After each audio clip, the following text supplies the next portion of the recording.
What's going on, guys? This is Gainz Gaming. Today we are talking about the new infantry commanders that will be coming into the game in the next couple of months that will most likely be the new meta in Rise of Kingdoms. So as we all know, we do know one commander that will be coming into the game, and that is Zhang Lang. This is a picture of him that I found online. So he will be an infantry commander. A couple things that I have for predictions about Zhang Lang is that he will be the open field commander. When we take a look at the patch notes that they sent out for the update, we can see right here that they plan on releasing the 7th generation of infantry commanders in late December or January of next year at the latest. One will be focusing on field battles, and that I think is going to be Zhang Ling, and then the other on sieges, which will most likely be rallying or city rallying. And a couple things I have for predictions on this new update that I've talked about pretty extensively in my streams and other videos is that I think that we are going to be getting a rally commander.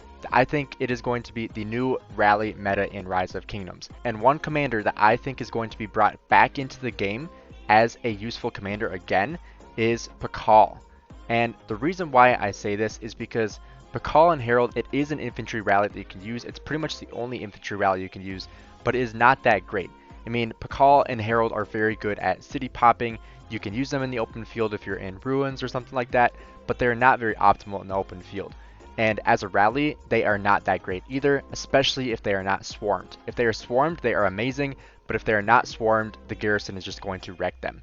And the reason why I think Pakal is going to get a revival in Rise of Kingdoms is mainly because of the release of Alexander Nevsky. And the reason why this is because of how Nevsky made Attila useful again.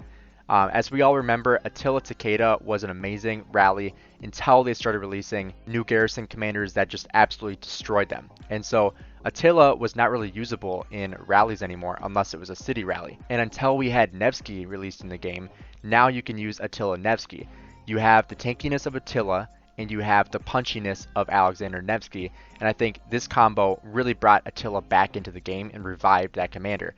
And I think that this same thing is going to apply with Pakal, because we have a very similar situation where we have a very tanky commander that does a lot of counterattack damage. It's very good if you swarm it, but it does not have a ton of punch. And using Herald, it does have some punch, but it doesn't have enough to use it in the open field or use it as a main rally pair. And so that is why I think either Zhang Lang or the new infantry commander that is not yet released will be a better pair for Pakal and make him viable in Rise of Kingdoms once again.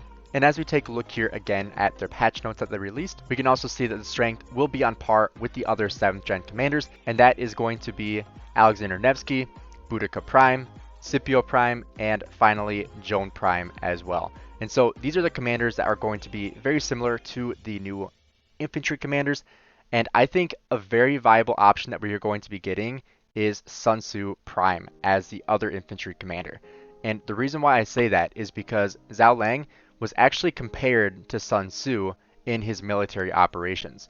When you look up Zhang Lang and his history, we can see that he is one of the most accomplished strategists of his era and was also compared to Sun Tzu, obviously the author of The Art of War, based on how he fought in battles. And then one other interesting thing about Zhang Lang as well is that when he was a warrior, he was also known as a mechanical and mathematical genius. He was credited with inventing a bow that shot several arrows at once, which allowed him to hit more than one enemy at a time. And this is going to be similar to Sun Tzu's AoE that he has, where he shoots in a fan and hits multiple enemies. I think that Zhang Lang is also going to have an AoE active skill where he is going to hit multiple enemies at the same time.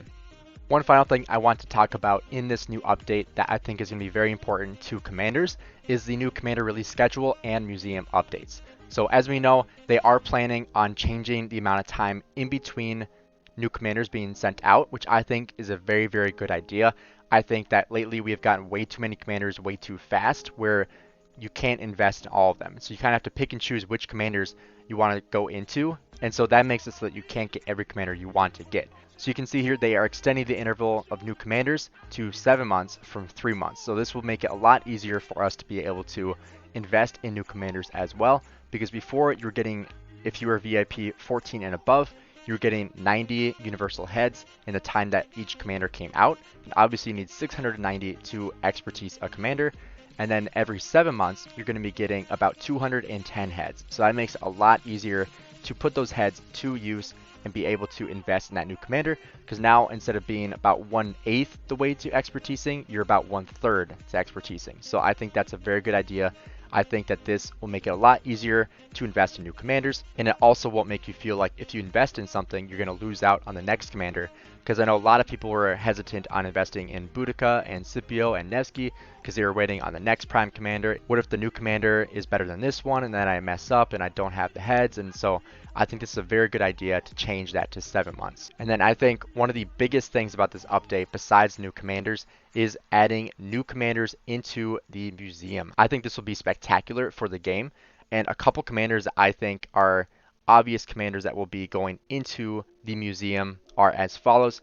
We are most likely going to see Constantine. I think we will see Saladin. I think we will definitely see Alexander the Great.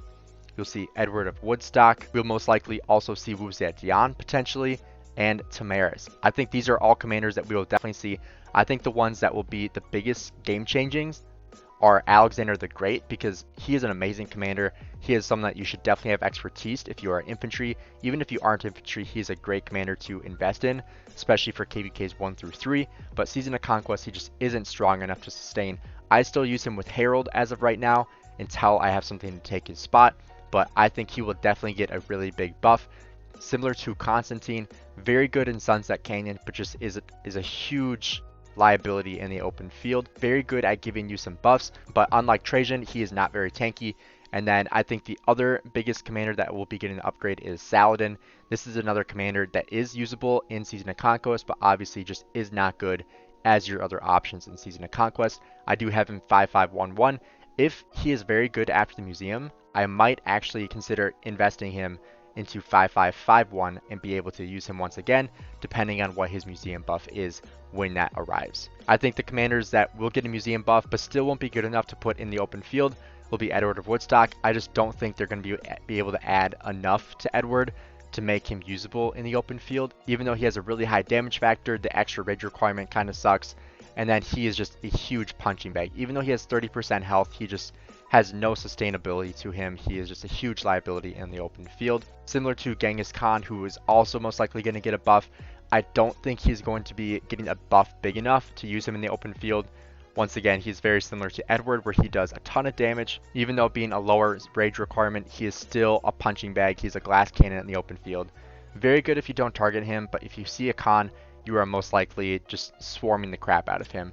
And then finally, Tamaris, I don't think she's going to get a buff big enough to use in the open field. People who are using Tamaris are most likely in Osiris League, using her for swarming garrisons.